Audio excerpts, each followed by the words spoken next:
કાશ આની મને પહેલાં જાણ હોત તો રૂપિયા અને સમય બંનેની બચત થઈ હોત અને તંદુરસ્ત શરીર પણ હોત. દોસ્તો, આજે લોકોને સમજાઈ રહ્યું છે કે કુદરતને આપણી જરૂર નથી, પણ આપણને કુદરતની જરૂર છે. કેમ કે કુદરત વગર માનવ જીવન સંભવ જ નથી. શ્વાસ લેશો કે આખી જિંદગી બોટલ ભરાઈને ફરશો? વિટામિન્સ મિનરલ્સની ગોળીઓ જ ખાશો કે દાળ ભાત શાક રોટલી પણ ખાશો? કેમ કે દાળ ભાત શાક રોટલી, ઘઉં, ચોખા, દાળ, શાકભાજી, ફળ આ બધું નેચરલ પ્રોસેસથી બનેલું છે. કેમ કે આપણું શરીર પંચમહાભૂતોનું બનેલું છે અને કુદરત પણ પંચમહાભૂતોની બનેલી છે. બહુ ધ્યાનથી સમજો દોસ્તો. જ્યારે આપણે તાવ આવે છે અને જો તાવની અંદર જો આપણે નદીની જગ્યાએ જઈએ, ક્યાંક પર્વતો ઉપર જઈએ, યા ખુલ્લા મેદાનમાં જઈએ, યા તો પછી કોઈક બગીચામાં જઈએ, જેમ કમાટી બાગમાં સરસ બગીચો છે, ત્યાં આગળ જઈને તમે કોઈને પણ જોશો તો તમને એવું થશે કે હા, હું અહીં આગળ આવ્યો, મને અત્યારે બહુ મજા આવી. કેમ? ત્યાં કોઈ નિરાશ વ્યક્તિ નથી. બધા જ હસતા ખેલતા, કોઈક રમતા કૂદતા, કોઈક હિંચકો ખાતા, કોઈક લપસણી ખાતા. તો એવા વ્યક્તિને તમે જુઓ છો તો ત્યાં આગળ તમારી અંદર સારા સારા ભાવ આવવાનું ચાલુ થઈ જાય છે. કેમ કે તમે કુદરતની નિકટ જતા રહો છો, કૃત્રિમતાથી હટીને કુદરતની નિકટ જાઓ છો.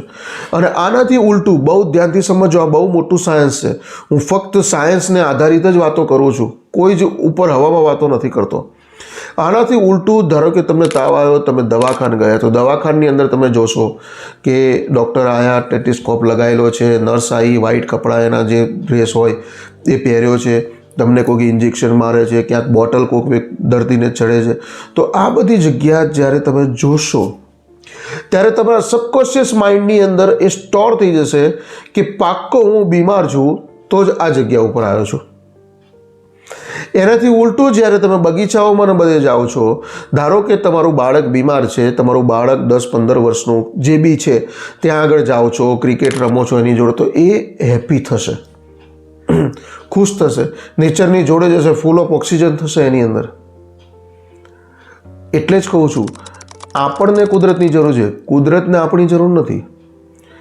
ઝાડની જરૂર આપણને છે, આપણી જરૂર ઝાડને નથી. કારણ કે ઝાડ એક વસ્તુ એવી છે કે જો આપણા ઘર આંગણે હોય તો આપણને એક સારો અહેસાસ આપી જાય છે. પણ જંગલોમાં ઝાડ છે જ, જ્યાં આગળ આપણો મનુષ્ય નથી, છતાં પણ એ છે.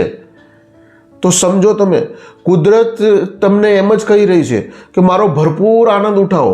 અને જે કુદરતનો ભરપૂર આનંદ ઉઠાવે છે, ધારો કે તમે ક્યાંક હોલિડે ઉપર જાઓ છો, તો તમે કેમ હિલ સ્ટેશન ને એ બધું પસંદ કરો છો? કેમ તમે રજાઓ માણવા માટે એવું નથી પસંદ કરતા કે ભાઈ ચલો આપણે થિયેટરમાં જઈએ ને 4-5 પિક્ચરો એક સાથે જોઈ લઈએ? કેમ એવું નથી કરતા? કેમ કે ગમે તેમ તો પણ એક કૃત્રિમ લાઈફ થઈ. અને જ્યારે તમે આવી રીતે કુલ્લુ જાઓ છો, મનાલી જાઓ છો, પાવાગઢ જાઓ છો, તો એ એક પર્વત થઈ ગયું, એક ઊંચાઈ ઉપર થઈ ગયું, એકદમ નેચરની જોડે જતા રહો છો, તમે કુદરતની જોડે જતા રહો છો.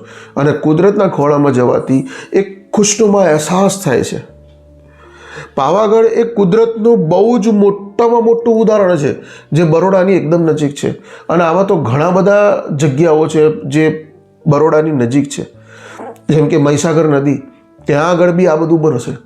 તો દોસ્તો, આપણને કુદરતની જરૂર છે, કુદરતને આપણી જરૂર નથી. અને જેટલા કુદરતમય જીવન જીવશો, જેટલું તમે કૃત્રિમતાથી થોડા દૂર રહેશો, હું એમ નથી કહેતો કે તમારે કૃત્રિમતા તમારા ઘર બહાર છોડીને બધું બહાર જતા રહો, ના, ત્યાં પણ રહો, પણ થોડું બેલેન્સ જાળવો. હું પણ સિટીમાં જ રહું છું, પણ હું બેલેન્સ જાળવું છું. સામે ખુલ્લા આકાશમાં ધાબા ઉપર પણ રહું છું, તાકી મારી ઉપર છત નહીં આકાશ હોય, તાકી મને આકાશ તત્વને બી શરીરને જરૂર છે. આ પંચમહાભૂતોનું બનેલું બોડી છે.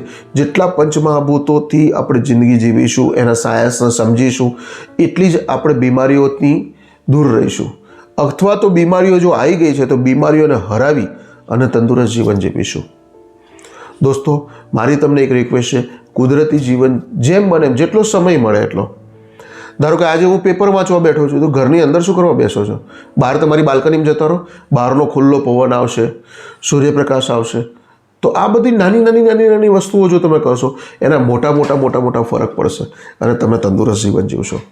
અંતમાં દોસ્તો, જય હિન્દ, વંદે માતરમ.